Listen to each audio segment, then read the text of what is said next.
It doesn't get better than this. vLLM community has given us the best end of year gift. Today, we are diving into vLLM-Omni, an exciting new framework that takes the already powerful vLLM inference engine and supercharges it with Omni modal capabilities. What does that mean? Well, instead of just handling text like traditional language models, vLLM Omni can process text, images, video, and audio, all while maintaining the blazing fast inference speed that vLLM is famous for. This is Fahad Mirza, and I welcome you to the channel. Please like the video and subscribe, and consider becoming a member as that helps a lot. Please also follow me on X if you're looking for AI updates without any hype. In this video, we are going to install this vLLM Omni on our local system, and I will show you how exactly that works. Also, if you are interested in its architecture, stay tuned. I will be talking more about it as we go forward in the video. But for now, let's get it installed. I am going to use this Ubuntu system. I have one GPU card, NVIDIA RTX NVIDIA H100 with 80 GB of VRAM because I want to use Omni model. And if you're looking to rent a GPU on very affordable price, you can find the link to Massed Compute in video's description with a discount coupon code of 50% for range of GPUs. So let's get started. First up, I'm going to install UV, which is a fast Python package manager, and I'm also sourcing it in our environment. And okay, so let me run this to source this. And now let me create a Python environment with UV, and I'm also sourcing it. vLLM Omni is based on vLLM. So first we need to install the vLLM, and I'm installing with Torch backend. And this is going to take a couple of minutes. And that is done. Next up, we need to install vLLM Omni again with UV, as you can see here. This should be fairly quick. And that is done. And you can verify the installation with this simple script where we are importing vLLM and Omni, and it should print installation successful if everything goes all right. And yes, so installation is done. And now we can serve the model by simply using this Dongi ZImage turbo model in the Omni, and this is the Omni flag which you need to give. If you are using an Omni model, this will be downloading the model, then serving it at our local host on port 8000. So let me run this. This is going to take a bit of a time to serve.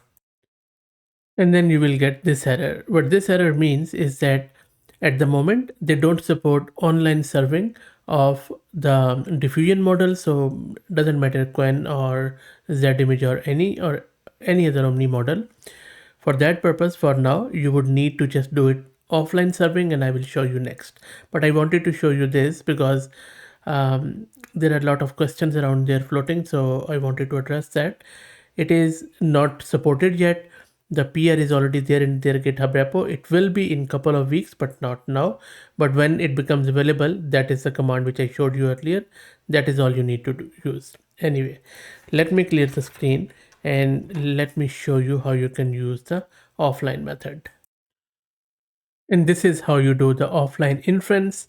So in offline inference, we are running directly the Python script.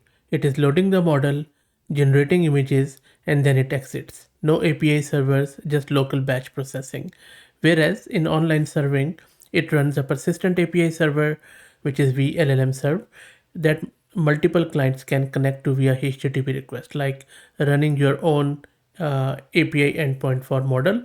And if you want to learn more about it, I already have done a full vLLM tutorial where I show you how to do that serving online for the text one, of course. But as I showed you earlier, the method is same when they merge that pull request into their main branch. So let me run this. And the model is being downloaded. Let's wait for it to finish. And as you saw that it is also going to generate that image in the code which I showed you. This I have just saved it to like a majestic dragon flying over snow capped mountain, and it will be saved on our local system. And if you're interested in that Z image turbo model, which I believe is one of the best model out there at the moment for image generation, then check out this video which I did around 3 weeks ago. I'm sure you are going to love it. Not only I show you how to get it installed with transformers and the diffusers, plus we also tested it thoroughly, and I also explained the architecture in very simple words. And the model is loaded and now being served on our local system. Let's also check the VRAM consumption, how much this one is taking. So under 60 gig, the same one which we saw in our other video. The VRAM consumption is same whether with vLLM or not. The image generation is done, and this is what it has created on our local system. If I open it, this is our dragon, which has been created with this new Z image turbo model with the help of vLLM in offline inference. And towards the end, here is a bonus for you. I want to explain how exactly they are tackling diffusion acceleration in this vLLM-Omni. First, let me explain the problem. Diffusion models generate images through 50 plus iterative denoising steps. Each step runs the entire transformer model, which is slow and repetitive since consecutive steps often produce very similar intermediate results. This is where this vLLM-Omni has come up with a lot of new techniques. So this is a diffusion acceleration.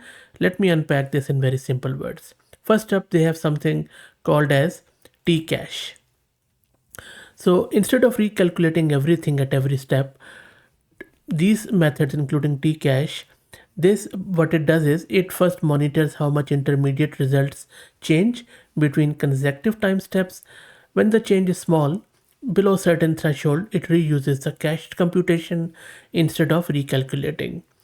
It also uses something called as hook-based, where it automatically intercepts model operations without modifying code. Another cool thing is this cache DIT or diffusion transformer. It combines three major techniques. First is DB cache, where it caches transformer block outputs and only recomputes blocks where the residual difference exceeds a threshold. Then it has something called as Taylor seer, and they have also shown it here. Taylor seer uses Taylor series polynomial extrapolation to predict next step outputs from previous steps. Basically, it reduces actual computation in simple words. Then we have SCM, which is step computation masking. It masks out entire computation steps dynamically when they are predicted to have minimal impact. So the purpose of all of it is to speed up diffusion model inference, and just in the fashion of this vLLM, I think they have really done wonderfully well. The only thing is now they have to iron out a lot of issues with online inference. Once that's done, I think this is going to be as superb as we have vLLM. That's it. Please like the video and subscribe and consider becoming a member, and please follow me on X as that helps. Thank you for all the support.